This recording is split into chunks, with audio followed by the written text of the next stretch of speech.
It's been many years since wild horses roamed the grassy plains of West China.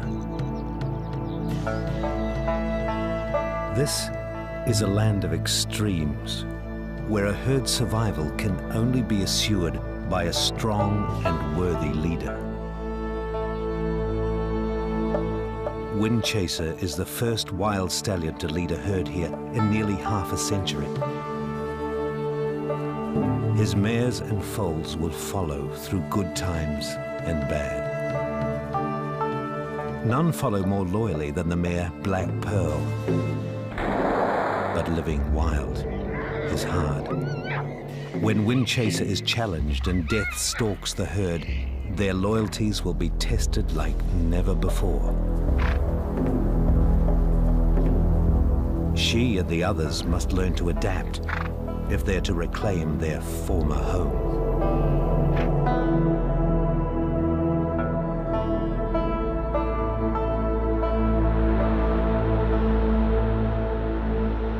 On the road to freedom, a convoy of exiles begins a long and difficult journey home.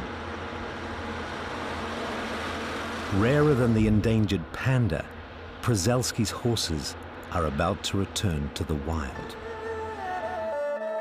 They're headed for the geographic heart of Asia. In West China's Xinjiang lies a vast dry grassland, the Kalamaili Hoofed Animal Reserve. It's been a long time since a herd of Przalski's horses has run wild here. These horses are descended from stock taken to Europe in the 19th century. Herds have already been reintroduced to neighboring Mongolia, but this will be the first Chinese release.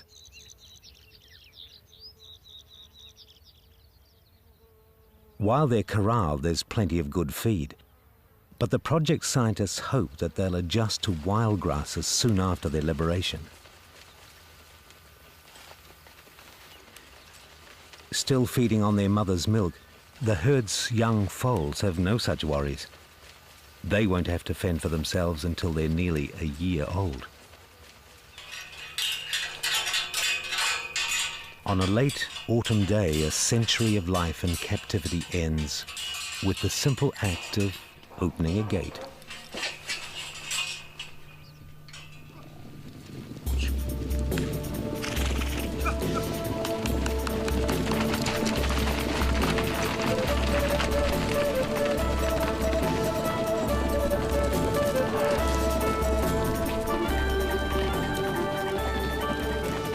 Despite the occasion, there's a cold note of apprehension in the air. Freedom comes at a price. To survive, the horses must endure some severe challenges. Summer drought, winter cold, and predators. Returning here will test the horses' loyalties as well as their instincts.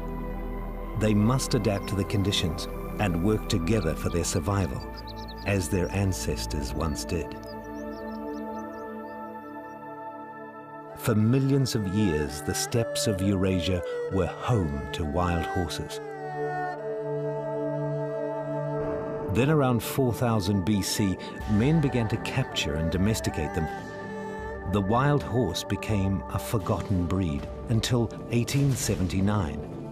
A Russian naturalist rediscovered them along the border between Mongolia and China. Some were captured and taken to Europe. But hunting and interbreeding with domesticated stock continued, and in the 20th century, Przalski's horse became extinct in the wild.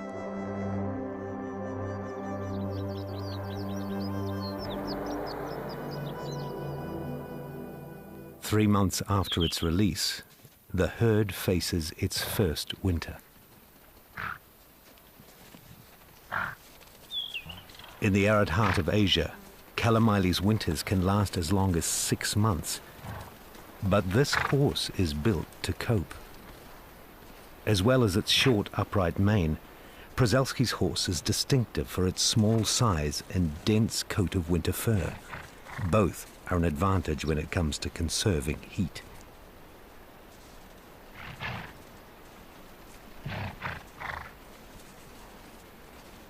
Less than 1.5 meters high, 10-year-old Windchaser is the head stallion. He faces a bigger challenge than most stallions. An ordinary herd numbers around 7 to 11 horses. Windchaser is responsible for 27. They march in order of social hierarchy. In most cases, the ranking mare leads, followed by her foals, youngest first. Then come the others in order of rank. Windchaser is guardian rather than leader, spending much of his time at the rear of the herd, always alert to danger.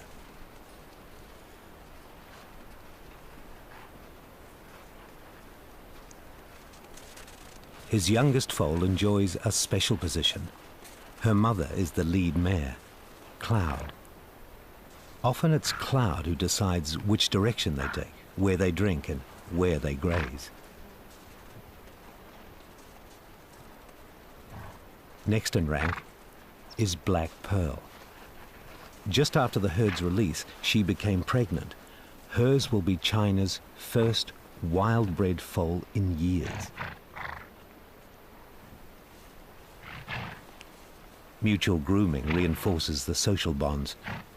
This helps avoid fights over status, as well as scratching itches you can't reach for yourself.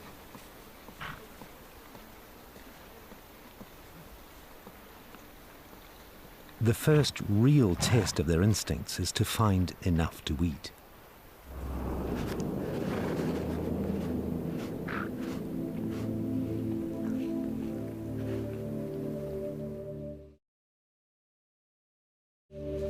Horses of this size need to find around 3.5 kilos of feed a day.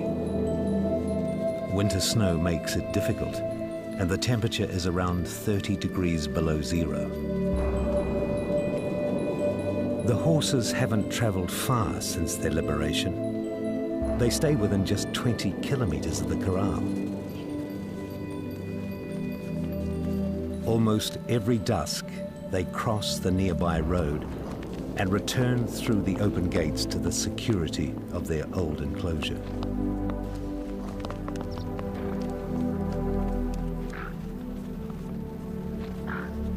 They may not have traveled far, but their condition is deteriorating. They're not feeding well enough, and the poor nutrition is starting to threaten the herd's health and freedom.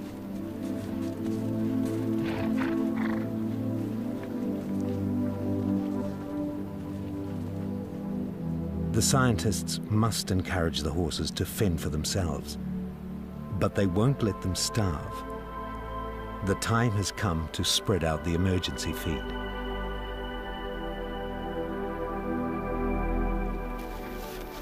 Mares like Cloud need the most help. She must have a steady supply of food to nourish her foal as well as herself.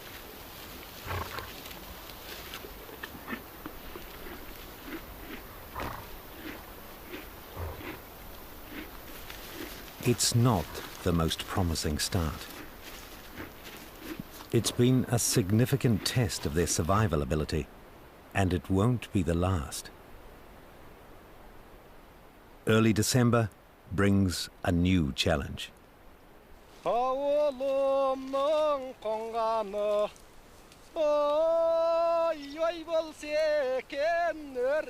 As heavy snow in the nearby Altai Mountains makes grazing impossible, Kazakh herders start to arrive.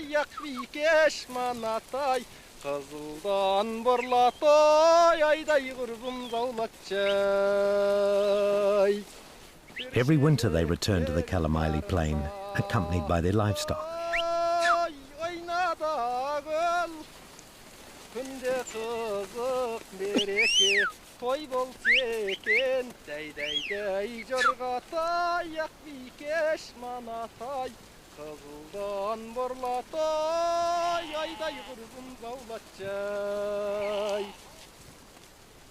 It's a disturbing surprise for the herd. The nomads themselves pose little threat, but something they bring with them does. Domesticated horses. For the last century, they have been the masters of this place. They could actually be descendants of Przewalski's horses, but man has made them different. Domestic horses had 64 chromosomes, Przewalski's 66, but the two can interbreed, one factor which led to the demise of the wild herds.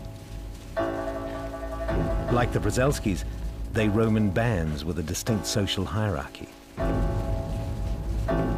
This herd's leader is a stallion known as Longhair. Windchaser's instinct tells him these strangers are a threat.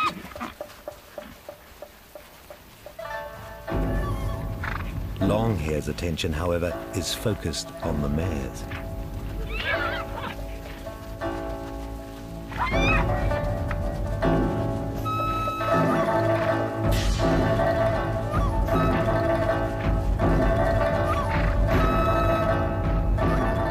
Windchaser isn't about to let him get near without some opposition.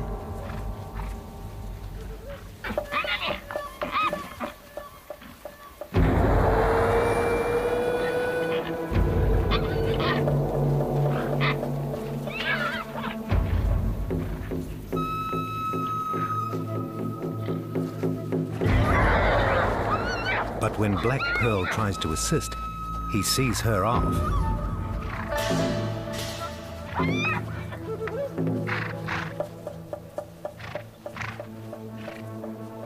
This is his fight and his alone.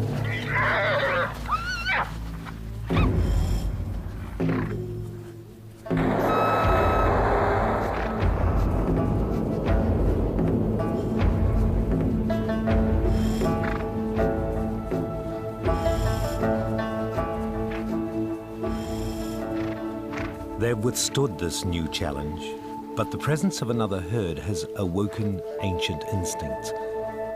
To leave the security of the releasing station, to fend for themselves and to claim their own home range.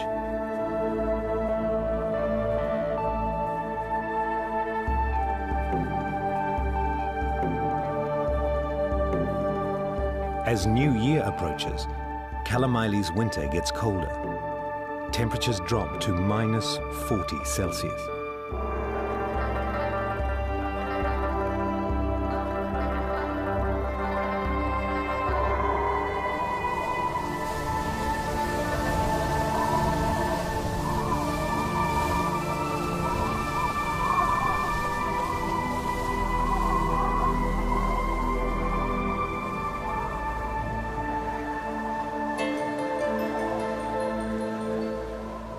The horses are nowhere to be seen. It's been over a week since they left the vicinity of the releasing station, and the scientists are beginning to worry.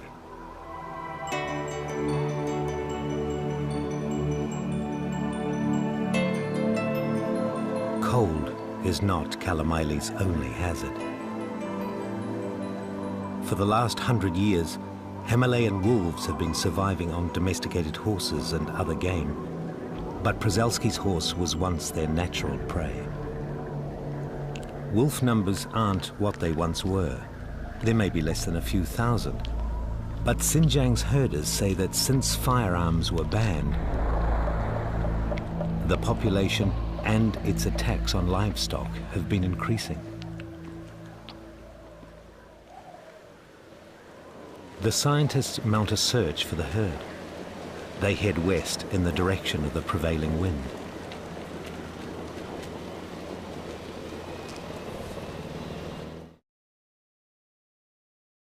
During winter, the lower snowfall in the west of the reserve means easier grazing. This attracts other hoofed animals like goitered gazelles.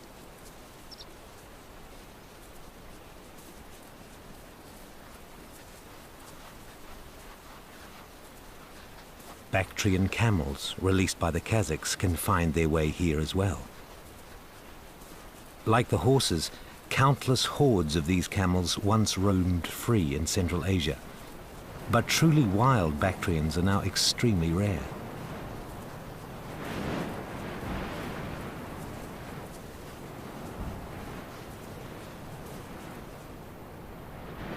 A creature of hot, dry habitats, they're equally at home in the cold, growing a thick winter fleece that they'll molt in the spring.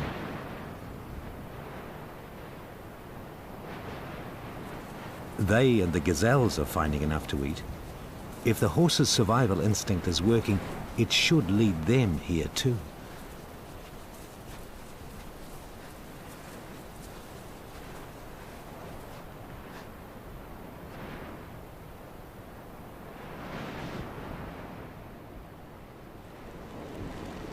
Sure enough, the searchers find the herd at the brim of the Gobi, 80 kilometers from the releasing station.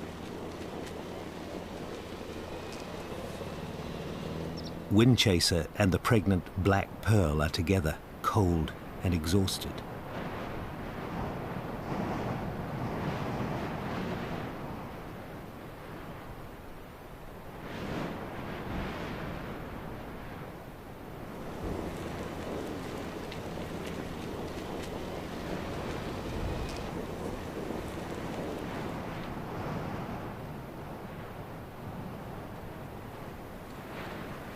Windchaser smells the fresh feed the scientists have brought with them and makes the first move.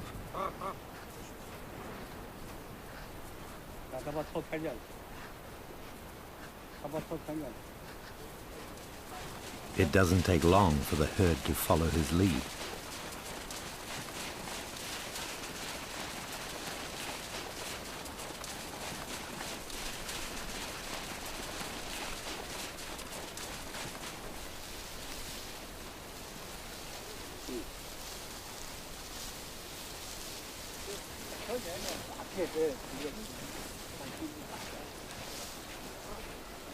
They still prefer their captive feed, but are they finding enough wild forage to survive out here?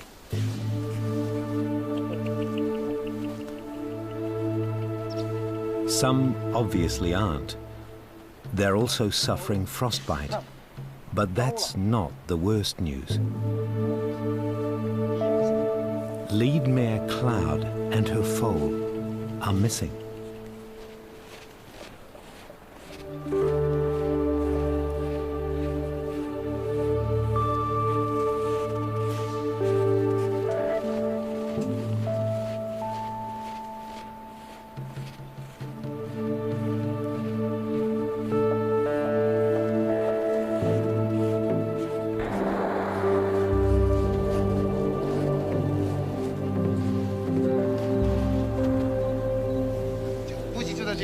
The foal is alive, but only just. Still not weaned, she hasn't fed in days, and her mother is nowhere in sight.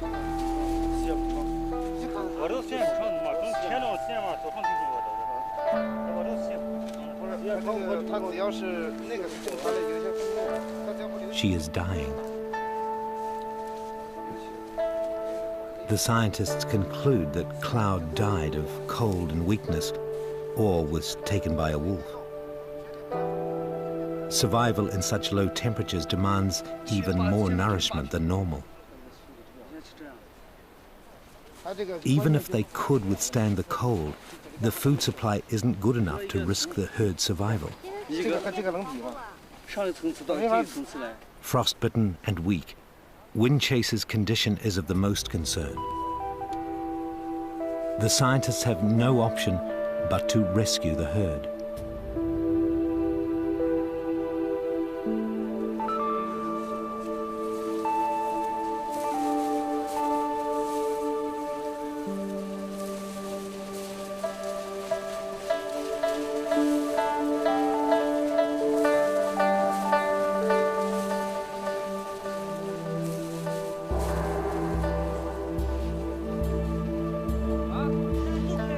With Cloud gone, Black Pearl is head mare and leads the herd home.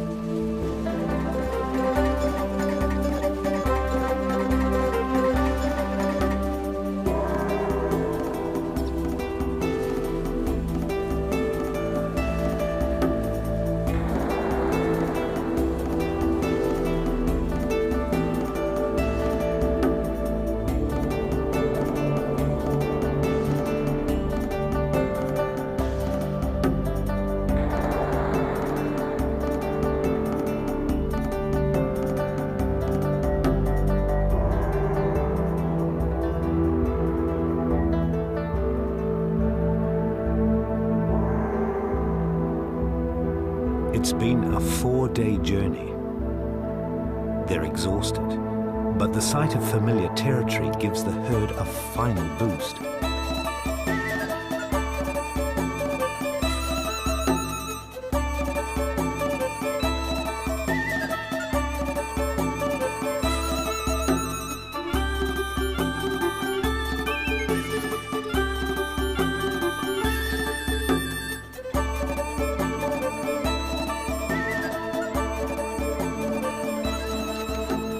Not only are they tired and hungry, they're also thirsty.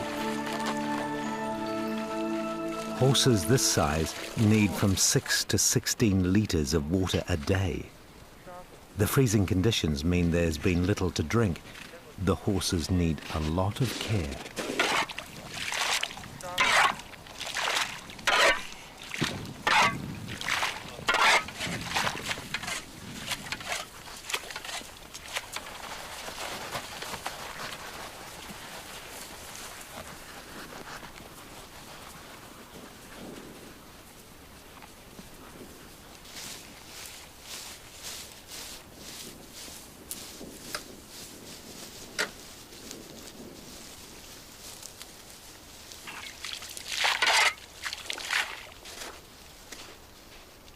Poor nutrition makes them vulnerable to parasites and infections, so vitamins are added to their water.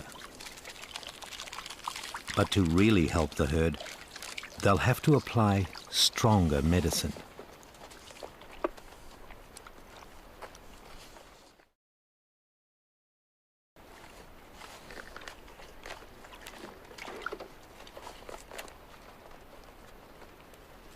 No one doubts Windchaser's strength of heart, but it's unlikely that he'll recover enough to lead the herd as well as a younger stallion. Windchaser must be retired.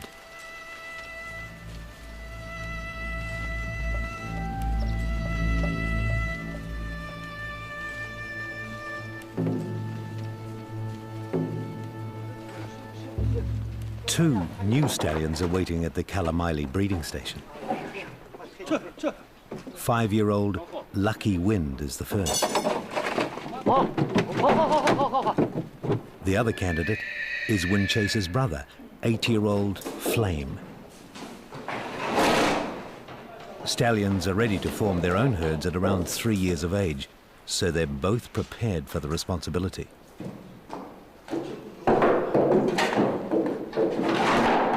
It's a 200-kilometre journey to the releasing station.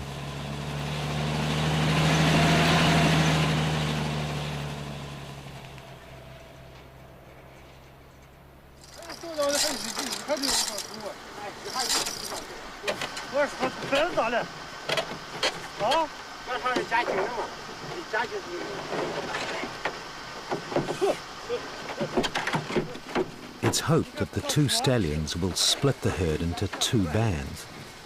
The scientists have already removed the vulnerable colts from the herd to protect them from any aggression. The next few days will determine much of the herd's future.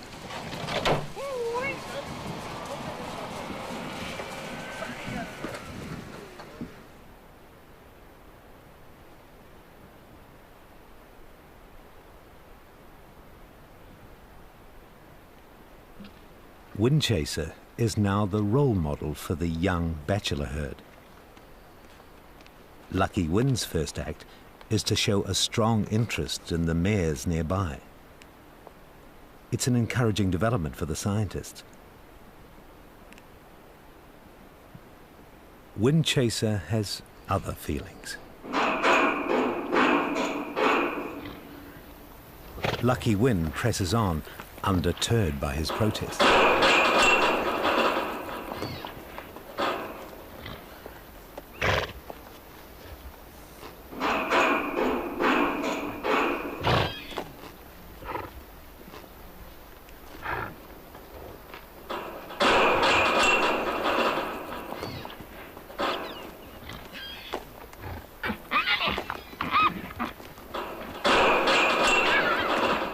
Stuck behind bars, there's little Windchaser can do about this turn of events.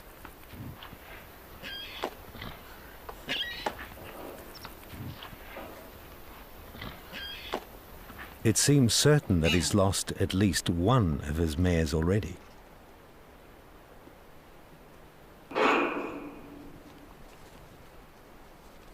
Meanwhile, Lucky Wind's travelling companion, Flame, has sought out the others. Flame is not the lover Lucky Wind is.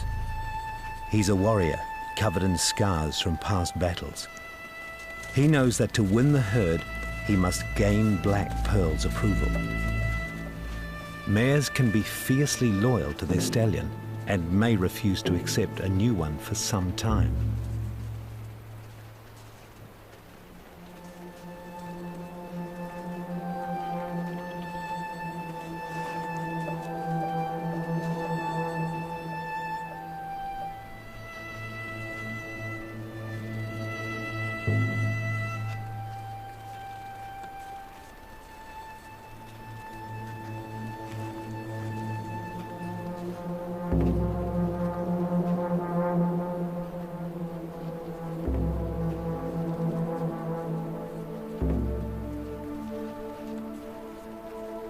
Black Pearl wants none of Flame's advances and leads the other mares away.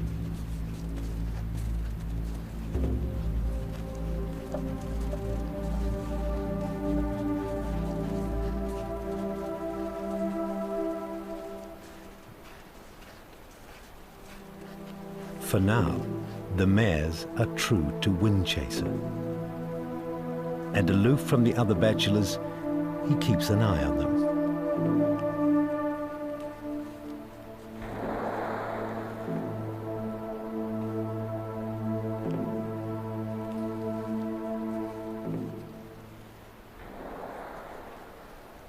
Flame's subtle approach hasn't worked. It's time for a show of strength.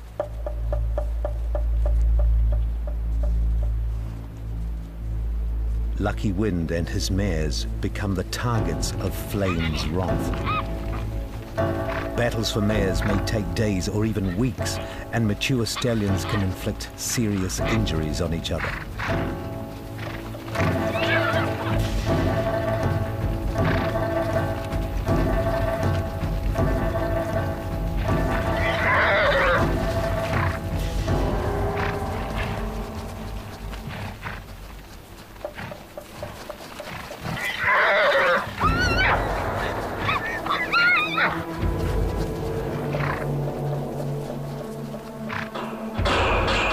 In the face of Flame's sudden fury, there's little resistance.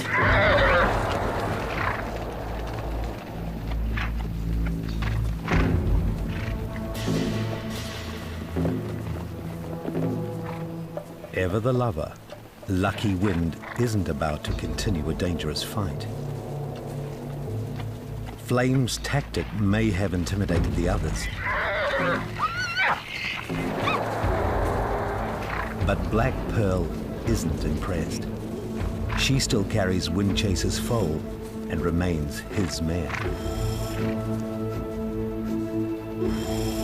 This puts her in a difficult position. She is the lead mare, but to a stallion she will not submit to. Windchaser may enjoy her loyalty, but he's too weak to challenge his brother.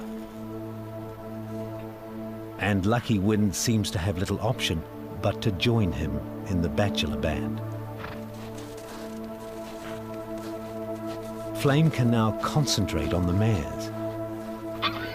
Windchaser and Lucky Wind will eventually decide who will lead the bachelor band. It's normal for males to join such bands after being ejected from the herd. Lucky Wind's day may come again. He has plenty of good years ahead.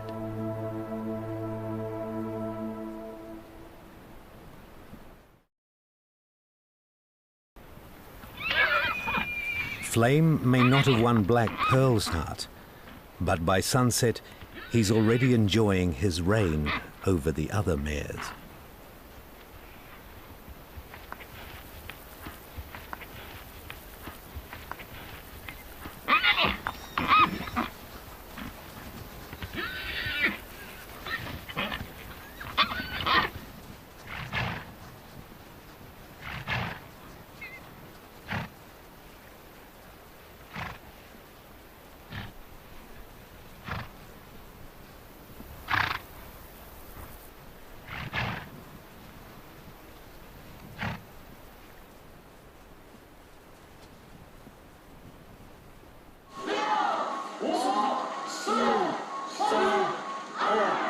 It's Chinese New Year, and the scientists look forward to a change in the herd's fortunes. February marks the beginning of the Year of the Horse.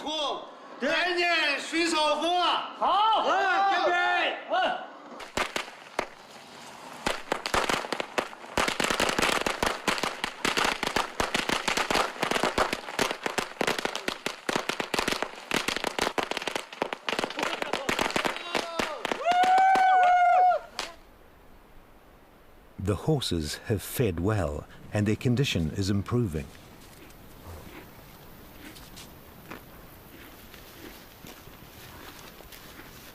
Black Pearl's pregnancy is progressing, but there's still a long way to go before she gives birth in the summer. She's still lead mare, but her estrangement from Flame disturbs the harmony of the herd. The other mares are now under the new stallion's dominion, yet she maintains her independence. She has little choice. Still pregnant to Windchaser, her ties to the old leader remain strong.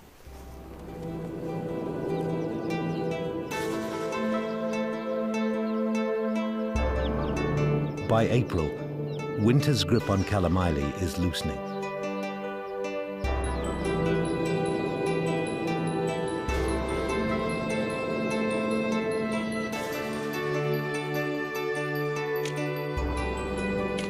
Staff work on the water supply in preparation for the dry months ahead.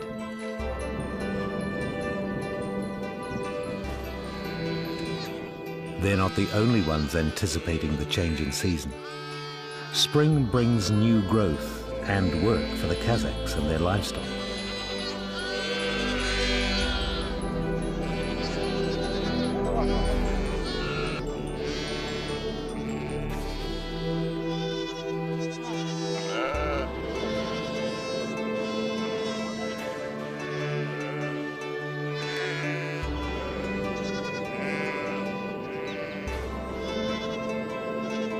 Out on the edge of the Gobi, small bands of wild Bactrian camels are migrating to the northern end of their range. There are just a few hundred truly wild camels left. These ones are losing their winter fur in anticipation of warmer weather. They molt so suddenly it peels off in sheets. The horses are molting too.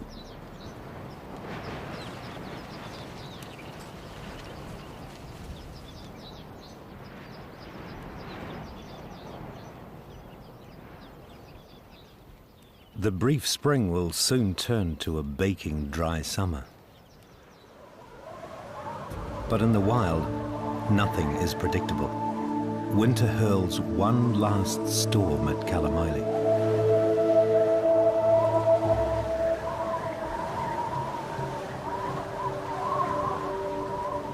Temperatures drop suddenly. The horses are in better condition to withstand the cold, but without their winter coats, they feel it keenly, taking whatever shelter they can.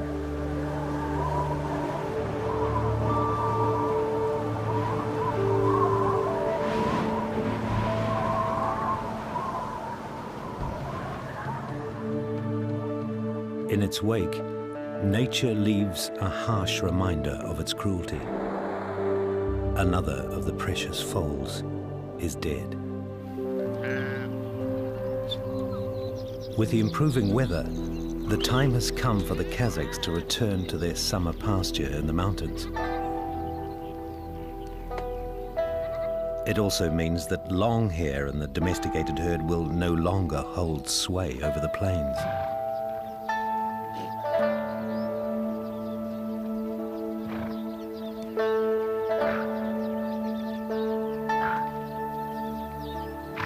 But as long as they return to Kalamaili, they will remain a threat to the purity of the wild herd. One day, they and the Kazakhs may have to be settled, so the wild horses can truly reclaim their former lands.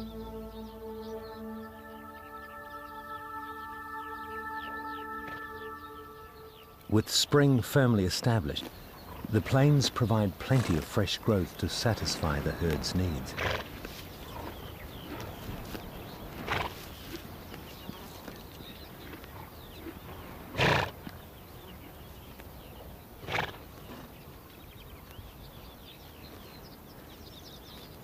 Approaching maturity, young colts are beginning to take an interest in the mares, sniffing their urine to test their fertility.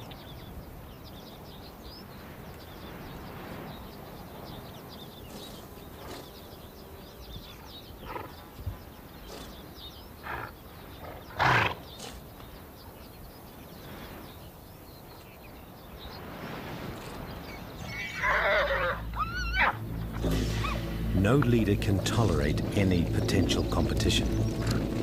The time has come for Flame to eject his young rivals from the herd.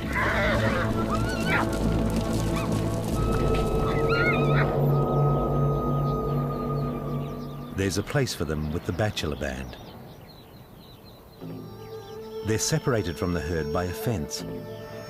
With the gates open, it's a psychological barrier more than anything.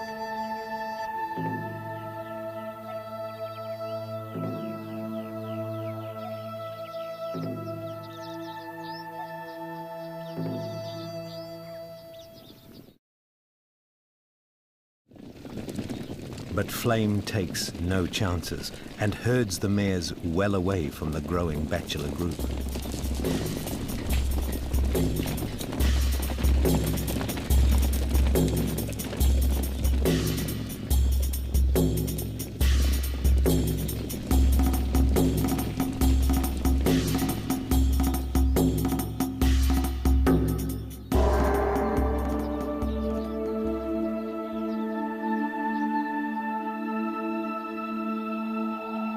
Kalamili's brief spring turns to summer.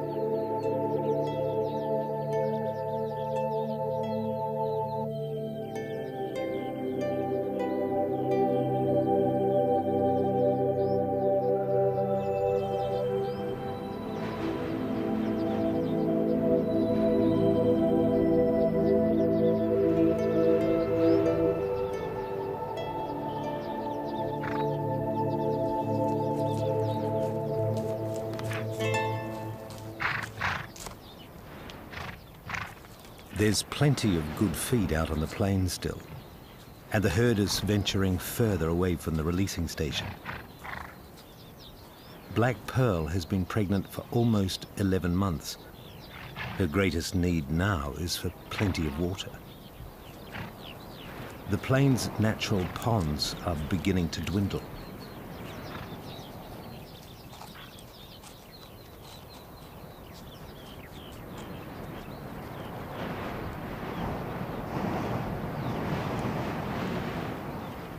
Water is becoming something to be guarded jealously.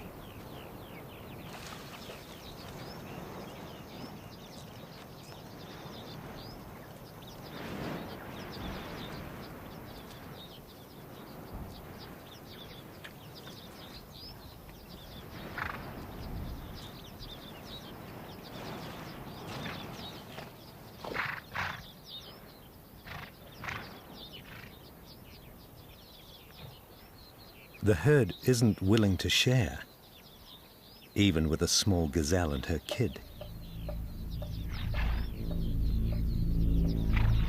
When resources become short, competition decides who prospers.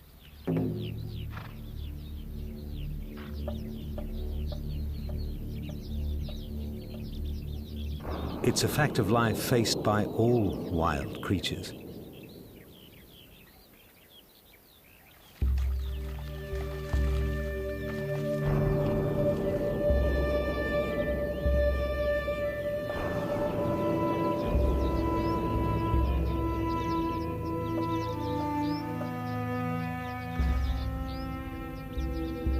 As water sources begin to dry up, the mares are becoming unsettled.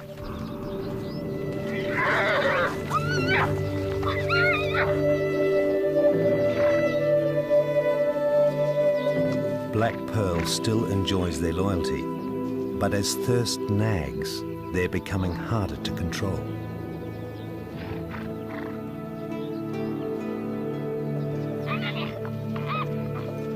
They can smell water not far away.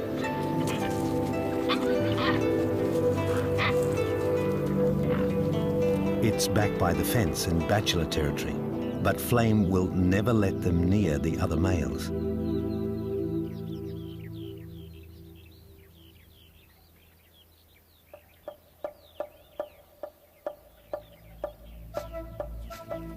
The lure of water is too much, and one of Black Pearl's own daughters makes a move.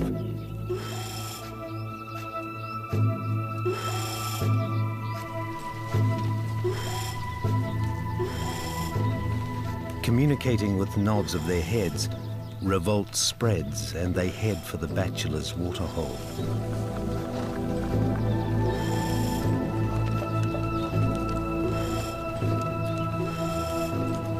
Flame knows the mares need water, but he can't let them near the bachelors.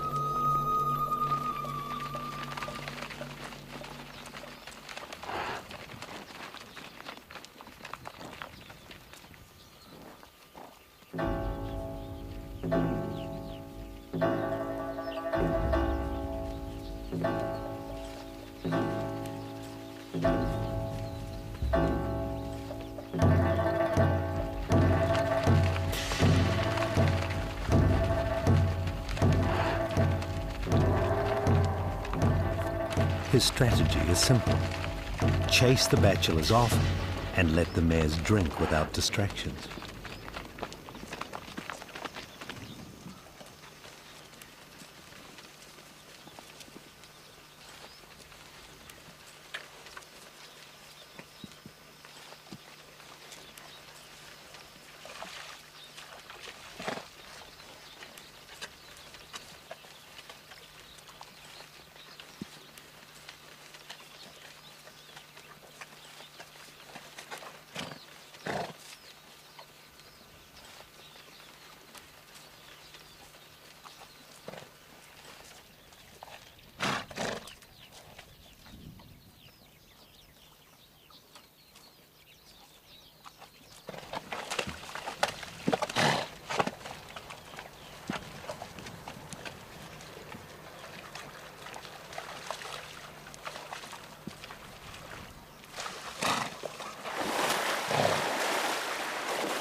Once they've had enough, the stallion herds them back to safer territory.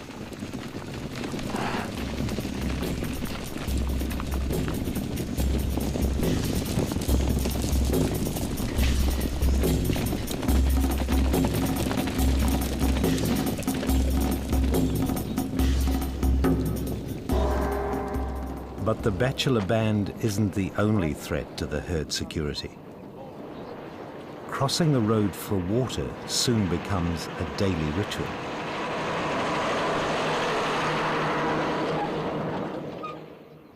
But the rubbish left by tourists can tempt horses into danger.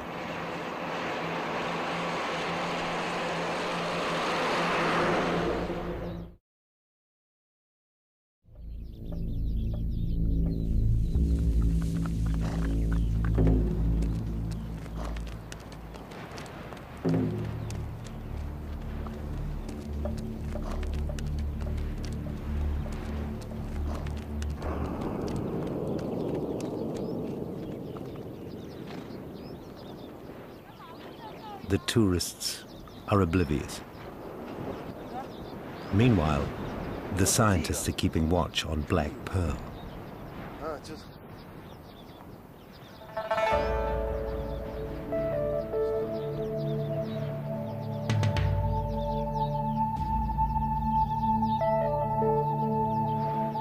It's time for her to give birth. According to folklore, it'll happen during the next full moon.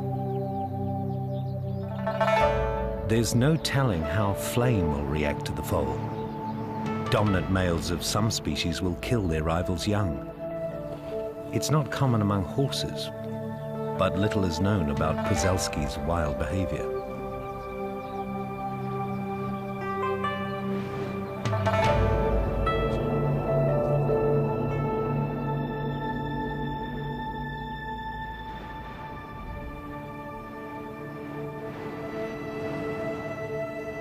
It's normal for mares to isolate themselves at birth. Black Pearl's time has come.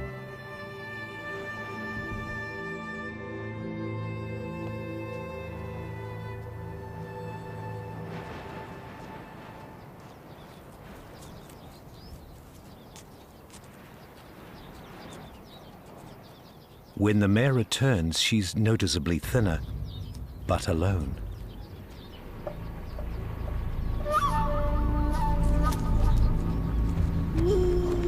The blood on Flame's coat is an ominous sign.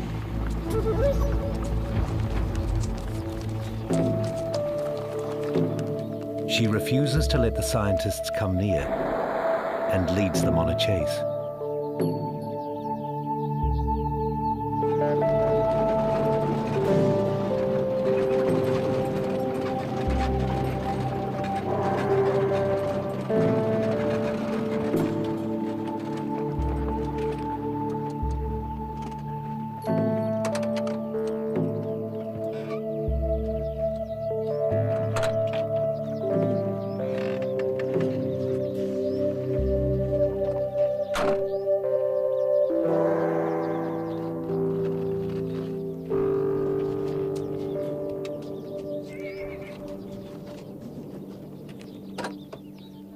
The foal is dead, its ribs broken.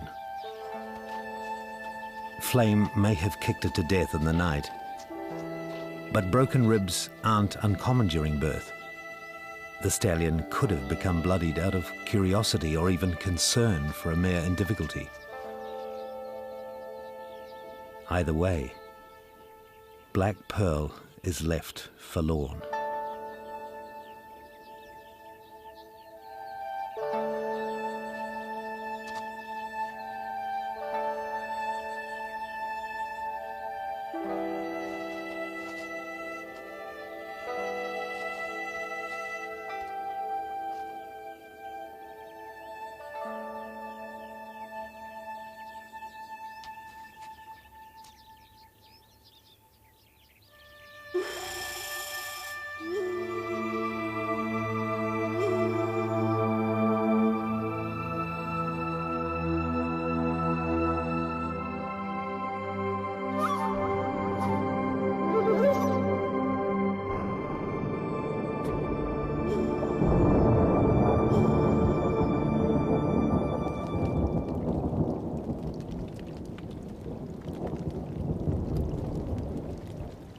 A late summer storm breaks Kalamili's season of drought.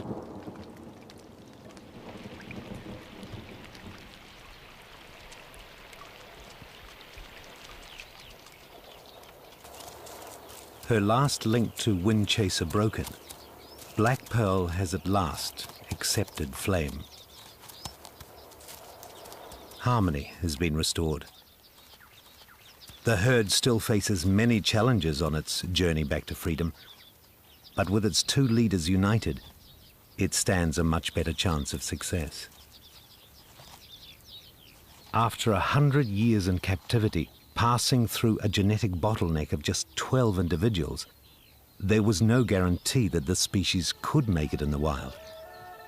But it seems that their instincts are strong.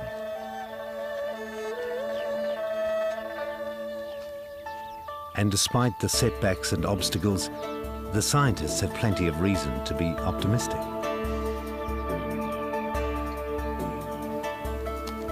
As Lucky Wind and the others mature in the bachelor band, there's a pool of stallions waiting for herds of their own to protect. And in breeding centers in China and around the world, a growing number of mares waits to join them. One more Chinese herd is already being made ready for release. Perhaps one day, wild Przelsky's horses will roam the plains of Central Asia like they once did, thousands of years ago.